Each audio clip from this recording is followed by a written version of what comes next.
কোরআন নিজে কইতেছে আরাইতাল্লাযী ইউকাজ্জিবু বিদ্দিন, তুমি কি ওই ব্যক্তিটাকে দেখছো যে দিন থেকে সর্বপ্রথমই বাদ? সে কে? ফাযালিকাল্লাযী ইয়াদউল ইয়াতীম, যে এতিমের হক মাইরা খাইলো, যে এতিমের সম্পদ মাইরা খায়, সে দিন থেকেই বাদ, যে দিন থেকেই বাদ। এর আবার কিসের নামাজ রোজা হজ যাকাত? সালাত তো করতে হইব, সুদ ঘুষ অন্যের সম্পদ এই ছিনতাইর হাজানি বাটপারি সিটারি সব ছাইরা দিয়া, আহানে আমরা মাপে কম দিয়ে নামাজে যাই, আবার নামাজ পড়ায়ও মাপে কম দেই, দেয় না দোকানদাররা? কিরে বাবা, এই সালাতে তোর স্বর্গে নিব, তুই বইরিস আশায়।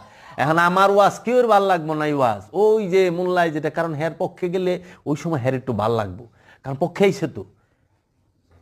আল্লাহর হাবিব বলছে, কেউ যদি আধা হাত জমিন কারো মাইরা দেয়, তার 7 তবক জমিন গলায় ঝুলায় দেওয়া হবে। আল হাদিস। আধা জমিন মারলে 7 তবক জমিন গলায় ঝুলাই দিব।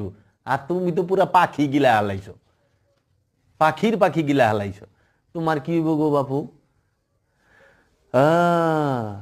বাইস্তার হক দেও নাই, বায়ের হক দেও নাই, বইনের হক দেও নাই, আত্মীয় স্বজনের হক দেও নাই, কিন্তু 5 ওয়াক্ত নামাজ। সালাতুল ইমানদারের জন্য, সিয়াম ইমানদারের জন্য, হজ ইমানদারের জন্য, কুরবানি ইমানদারের জন্য, জাকাত ইমানদারের জন্য। কোরআন বলতাছে আমানুর জন্য, আমানু আমানু আমানু। মুমিনের জন্য জাকাত নাই, মুমিনের জন্য জাকাত নাই, মুমিনের জন্য সালাত নাই, সালাতের হুকুম মুমিনের জন্য নাই। সালাত, মুমিন সালাতের উপরে থাকে, মুমিন সালাত শিখায়, মুমিন সালাত কায়েম করে না। যার সালাত কায়েম হয় নাই সে কখনো মুমিন না। যার সালাত কায়েম হয় নাই সে কখনো মুমিন না। এর জন্য আমানু আর মুমিনের তফাতের বেলা আলোচনা আইছে তো, এই যে সামনে শুনবা, আমি করতে আছি মিডিয়ায়, যে আমানু আর মুমিনের পার্থক্য কি। তো একজনে জিজ্ঞেসে, আলেম সাহেব বইছে, আমি কইলাম আপনি কি ইমাম সাহেব? কয় হ, নামাজ পড়ান। হ, আপনি কোন তো, আপনি কি আমানু না মুমিন?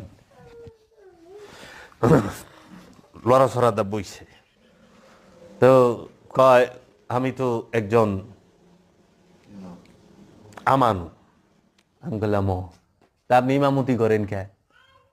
আমানুর ইমামতির হুকুমই নাই। আমান হইলেও সালাত করবো, আপনি সালাত পড়াইতেছেন কে? সালাত শিখান কে? আমানুর লেগে ইমামতির হুকুমই নাই। না না, আমি একজন মুমিন বান্দা। আমি বললাম তাই নাকি? আজকে গেছে, আমি মুমিন বান্দা। আমি কই মুমিন? হ্যাঁ।